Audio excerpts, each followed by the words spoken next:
सभी किसान भाइयों को नमस्कार। किसान भाइयों, मैं गुरबाज सिंह विर्क, गांव डबरी, डिस्ट्रिक्ट करनाल, हरियाणा से नई अनाज मंडी की बाहर की तस्वीरें मैं आपको दिखा रहा हूं। किसान भाइयों, इस तरफ से जो रोड आ रहा है वो दिल्ली पानीपत से आ रहा है और राष्ट्रीय मार्ग नंबर 44 पर यह अनाज मंडी स्थित है।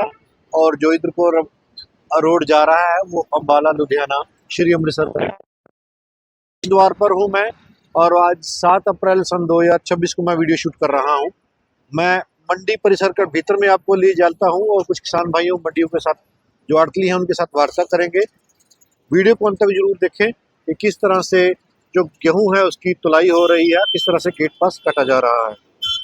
किसान भाइयों, मैं मंडी परिसर भीतर की तस्वीरें आपको दिखा रहा हूँ। जैसे ही आप प्रवेश द्वार से प्रवेश करते हैं तो मार्केटिंग कमेटी का ऑफिस आता है, जहां पर किसान को अपने बारे में विवरण देना अनिवार्य है। मैं यहाँ बता देना चाहता हूँ कि थोड़ा सा चेंज कर दिया गया है पिछले साल की तरह से, क्योंकि पिछले साल यहाँ पर अब तक जितने भी गेट पास काट रहे थे यहाँ पर गेट पास, तो गेट पास काटना अनिवार्य था। यहाँ पर अब गेट पास बाद में कटेगा, पहले आपकी फ़ोटो होगी और आपका आरसी नंबर, जिस तरह से आप देख रहे हैं बम्पर के ऊपर ट्रैक्टर का आरसी नंबर लिखा गया है और साथ में ड्राइवर की फ़ोटो होगी, ट्रॉली की फ़ोटो होगी और ट्रॉली को एक नंबर अलॉट कर दिया जाएगा।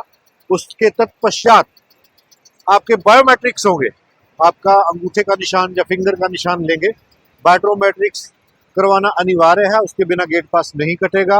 पहले गेट पास यहीं पे कट जाता था, अब गेट पास बायोमेट्रिक होने के बाद, पूर्णता आपकी तसल्ली करने के बाद, ताकि किसान के पास ये पूर्ण रूप से विवरण रहे कि उसका पोर्टल कौन यूज कर रहा है।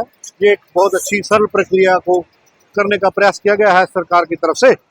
और किसान भाइयों, बायोमेट्रिक के बाद आपका गेट पास कट जाता है, जो कि फिर मार्केटिंग कमेटी के ऑफिस में जाता है और वहां पर फिर नीलामी में उसको चढ़ा दिया जाता है कि आपका जो गेहूं है, जो जीरी है, वो बिक चुकी है और सरकार उसको पूर्ण रूप से देने को, उसका पैसा देने के लिए उत्तरदायी है। तो किसान भाइयों, ये देख सकते हैं मैं इस समय मंडी परिस्थल की तस्वीरें आपको दिखा रहा हूँ। पहला वीडियो शूट कर रहा हूँ, कुछ किसान भाइयों के साथ वार्ता करने का भी प्रयास करेंगे। और पीछे ट्रॉलियाँ खड़ी हुई हैं, जो किसान भाई जिनको थोड़ा दिक्कत आ रही है पोर्टल में। तो किसान भाई, जो बायोमेट्रिक्स हैं वो करनाल अनाज मंडी में कम से कम 8 छोटे छोटे सेंटर बनाए गए हैं, जहां पर आप आसानी से बायोमेट्रिक करवा सकते हैं। 8 केंद्र बनाए गए हैं, हाँ, जो किसान को कोई भी समस्या ना हो। किसान एक हफ्ते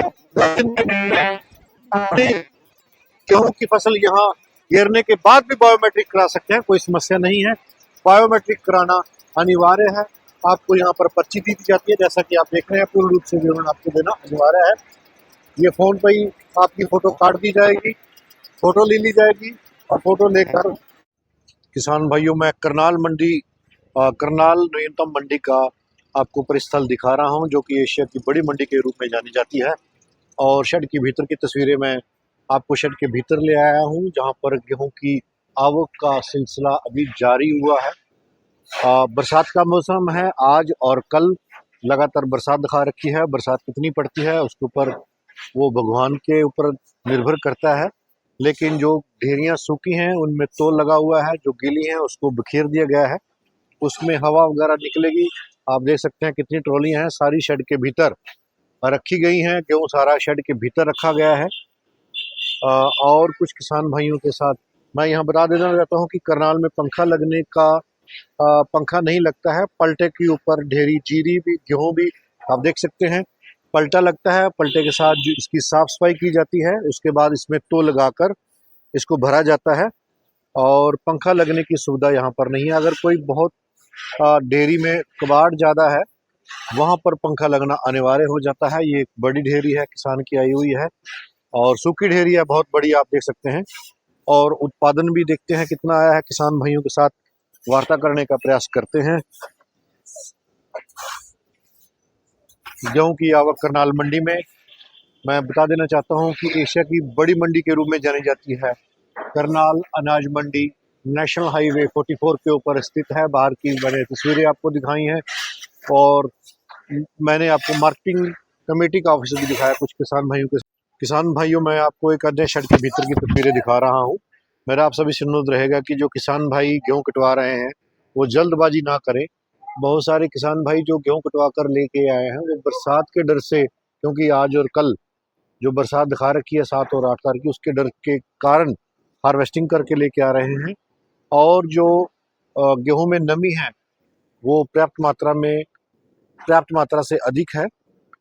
14% से लेकर 21% तक की नमी गेहूं में दर्ज की गई है आज करनाल मंडी में। और ऐसे में फिर ढेरियां बिकनी नामुमकिन हो जाती हैं। तो इससे वेट लॉस भी होता है और किसान को आर्थिक हानि का सामना करना पड़ता है। मैं आपको दिखा रहा हूँ क्योंकि अब बरसात हो गई है, हल्की बूंदाबांदी, काफ़ी बौछारें पड़ी हैं करनाल में। करनाल मंडी परिस्थल की मैं भीतर की तस्वीरें, शेड की भीतर की तस्वीरें आपको दिखा रहा हूँ। ये देखिए जो गेहूं तुल चुकी है उसको पैकिंग कर दिया गया है और इसके बाद इसकी गेट पास कटेगा, बायोमेट्रिक के माध्यम से गेट पास, फिर इसकी लिफ्टिंग होगी। जो इसमें चेंज किया गया है आपकी बार, आपके बायोमेट्रिक्स होने बहुत अनिवार्य हैं। किसान की शिनाख्त जरूरी कर दी गई है। और ये ट्रॉली अभी आई है, 12:30 बजे का टाइम है। जो कंपेन चल रही थी, शायद अब कंपेन, मैं गुणवत्ता का स्तर भी दिखा देना चाहता हूँ आपको गेहूं का। अच्छी और साफ गेहूं है ये। दाना आपकी बार थोड़ा हल्का है जिससे उत्पादन का स्तर भी नीचे गिरा है। कुछ किसान भाइयों के साथ वार्ता करने का प्रयास करते हैं।